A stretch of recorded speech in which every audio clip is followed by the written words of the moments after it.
යන්න කලින් අපේ ඉදිරිපත් කරන අයගෙන් පොඩි ඉල්ලීමක් කරන්න කැමතියි. අපේ ඉදිරිපත් කිරීම විනාඩි 10ක සීමාව ඇතුළෙම අපි තියාගන්න පුළුවන් උපරිමයෙන්ම උත්සාහ කරමු.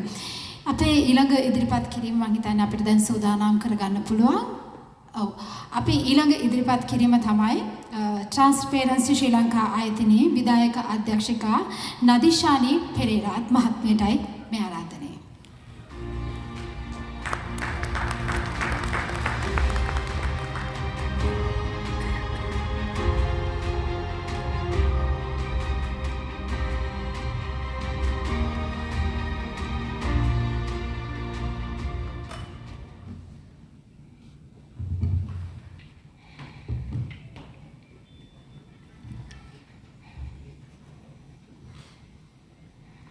A very good evening. Thank you very much for this invitation.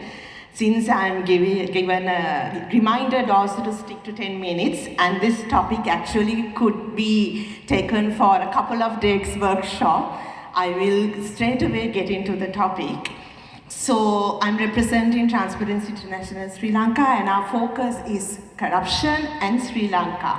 And when we talk about system change, the main subject within system change, what came from the hearts and souls of the people who went out to the street, was the problem of corruption. So this is about anti-corruption reforms for system change. Yeah. So we know the sequence of events. And if you may remember, people who were protesting, holding placards that said, system change, eradicate corruption, return our stolen money. This came from the people. Now, the problem was economic bankruptcy. But people were asking to stop corruption. That means people made the connection that the economy went bankrupt because of a problem of corruption and lack of good governance. So, what is corruption? Now, this is the globally accepted definition, a simple one but very deep one of corruption. Corruption is the abuse of entrusted power for personal gain. ලත් බලයක් තම පෞද්ගලික වාසි සඳහා අවභාවිතා කිරීම තමයි දූෂණය කියන්නේ. It doesn't have to be that you are taking money.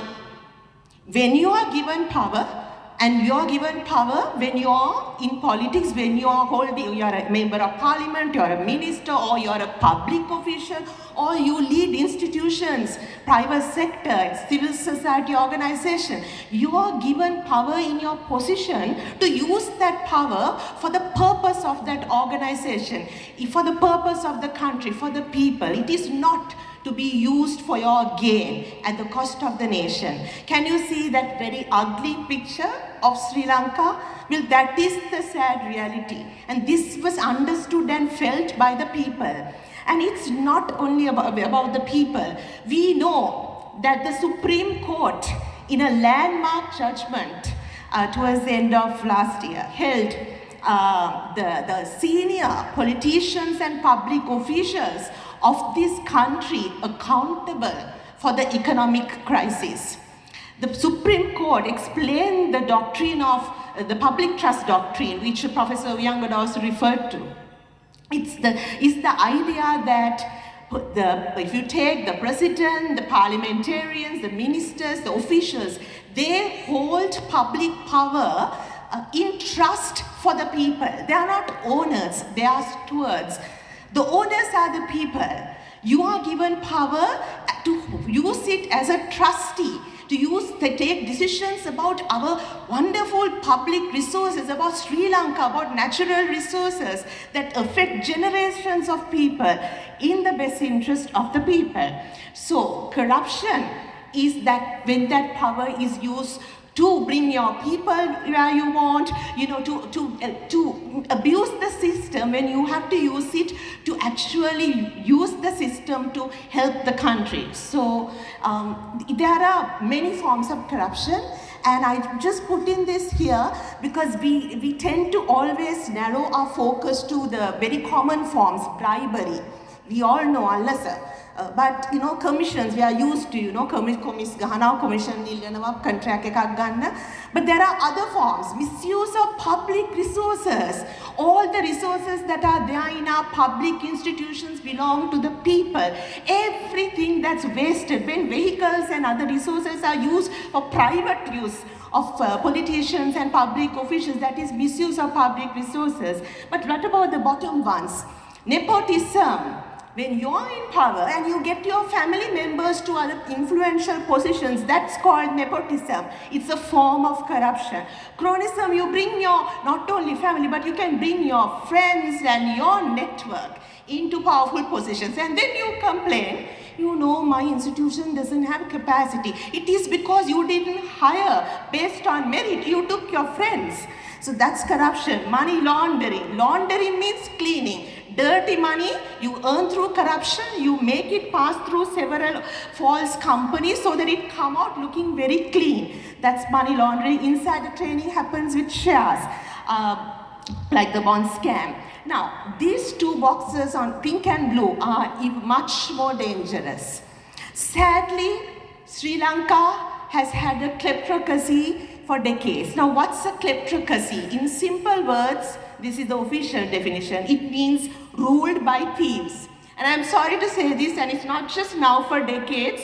It's a group of people, not only politicians, but politicians, senior public officials, private big businesses, enablers like lawyers, banks, real estate agents, criminal networks. All these people come together, and when power is with them and they are the ones who control the country, we say that there is a kleptocracy in that country.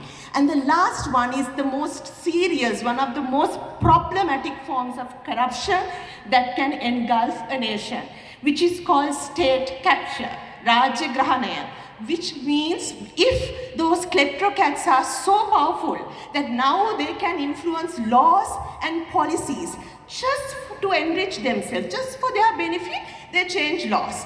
They change policies, not in the best interest of the country, but to help themselves.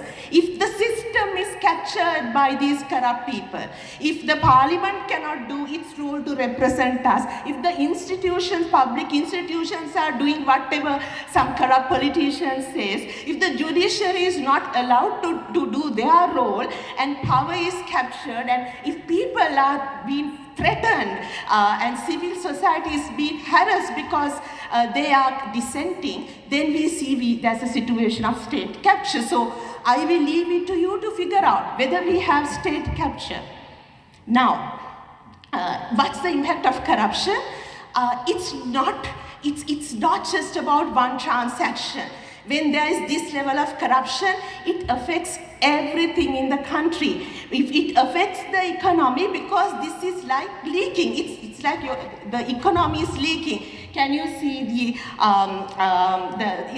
can you see the one about the carpet?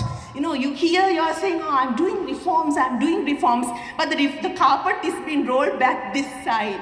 As long as there is corruption, we are not going to get the benefits of even economic development, because what will go down to the people would be a little after all the big things are stolen. It's like pouring water into a big vessel with lots of holes.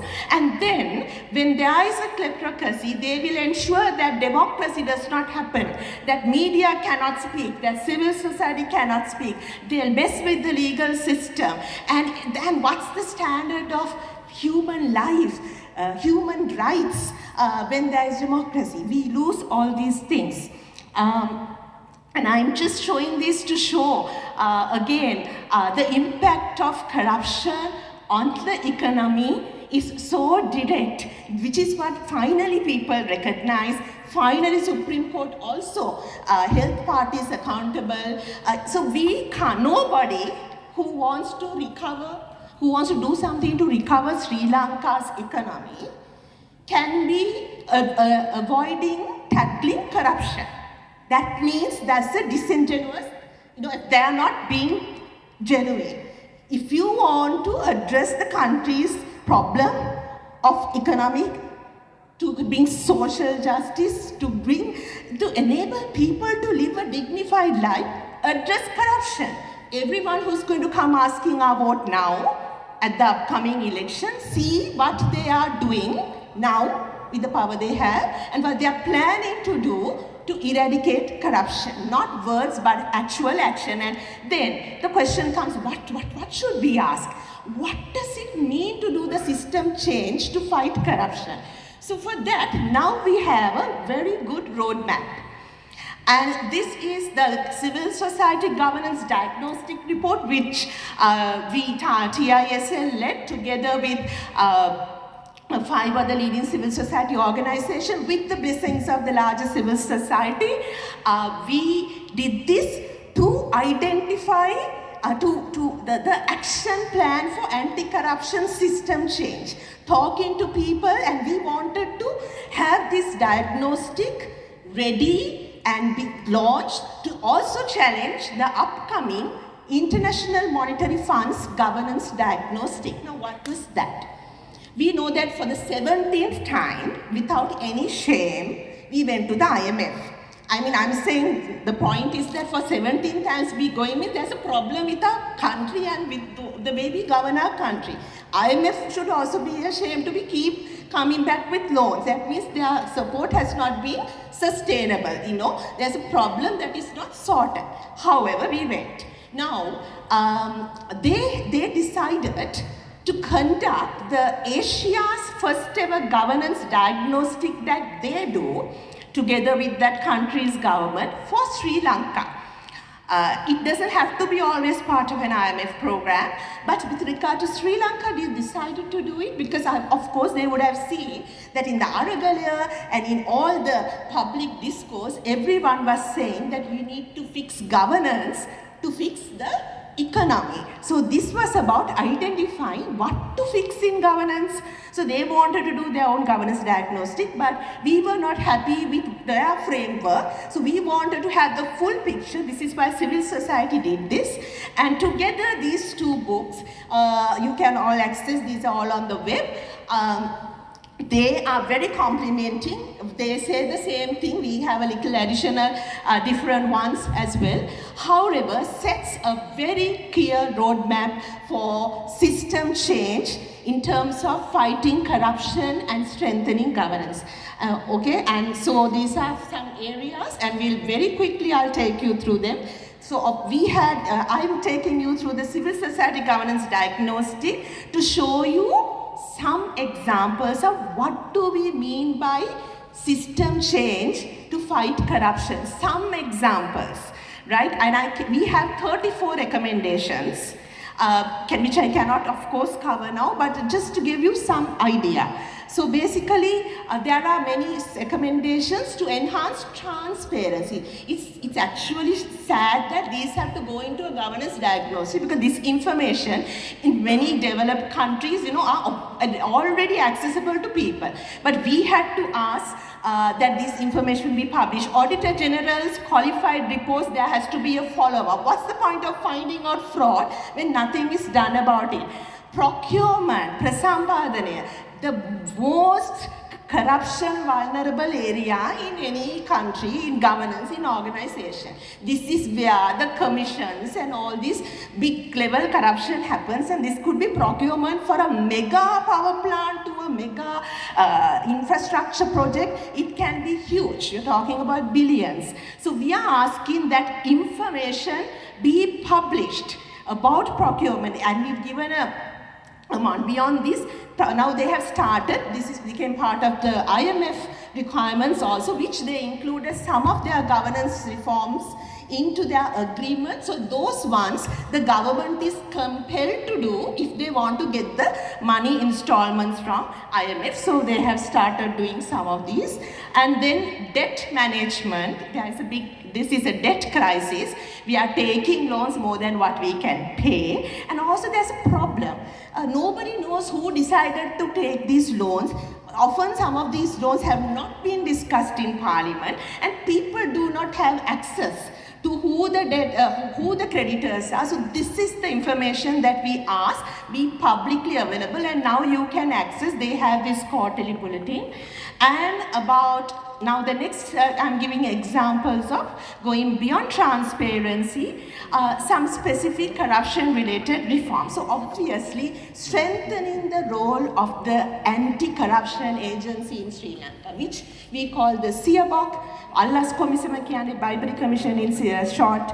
So the laws in Sri Lanka with regard to fighting corruption were very, very old, somewhat outdated. So the proposal was to come up with a combine and update and come up with a strong law, and then empower the Bribery Commission to be the champion of that law. Now, as you know, then this became part of the IMF agreement, and a new Anti-Corruption Act was implemented last year.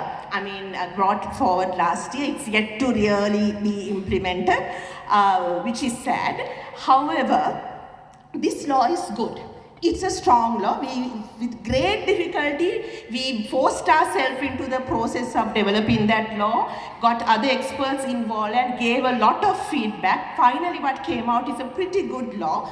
But the problem in Sri Lanka is, I would say, has not been the fact that we did not have good laws. The problem is we have good laws, but we really don't want to implement them. We don't enforce them, or we enforce them selectively. If you're a small guy and you steal a small thing or take a small bribe, we will ensure the full law comes behind you and put you in prison and everything. But if you're a white-collar criminal, you're well connected and you steal a couple of billions, you're really, really fine. Nobody's going to touch you. Everybody knows this. Kids know this. So we need to end impunity. So there's no point in saying that the story is over with the new anti-corruption law or any other list of laws that we come up with. We will have to keep pushing to see whether they are implementing. Give resources and give independence to those organizations to do their job. And then there are other, so this is related to Bribery Commission. I will, because of the time, not go there, but their performance really has not been great, and they need to catch up, prosecute some high-level corruption cases, and win the trust of the people. Now they've been given enough power, but I understand even the budget that was passed soon after the Anti-Corruption Act did not even allocate money for the main system that was introduced by that act, that is this digitalized asset declaration system. So now they are going around talking to donors and begging for money. So that is the situation, shows where the political will is. And then, so all this is related to that.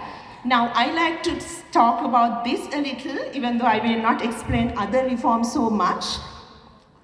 We have proposed to establish an independent corruption prosecution office, or in other words, divide this conflicting dual role of the Attorney General.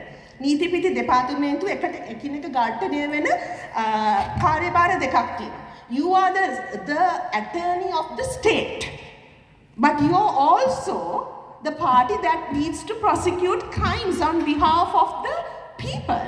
So when sometimes the crime for the people is done by the state, then you are in a crisis. නදීශානි මහත්මිය ඔබේ කාලය තරමක් දුරට ඉක්මවා ගිහින් තියෙන අපි පැකික්මනින් ඉවර කරන්න. ඉවර කරන්න.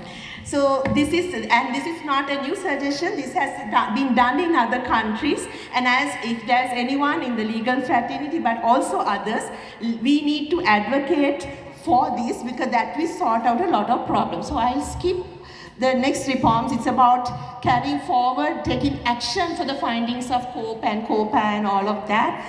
strengthening the procurement system, new law we need, and it needs to be implemented, asset declarations, and then a law to recover stolen assets. I just want to finish. Of course, state-owned enterprises, there are a lot of reform proposals here. We know those are like vehicles of corruption. And I like to end with this. This is my last slide. For all these laws and these reforms to be effective, we need to have democracy. We need to have civic space. If any government is serious about doing any kind of reform, then they need to get people involved, and also if they are doing genuine reform, they would happily share information. You don't secretly draft a law and then suddenly put it on the gazette on a holiday, and this kind of thing. You need to, you can neutralize opposition by getting all relevant parties involved. We have enough expertise in this country.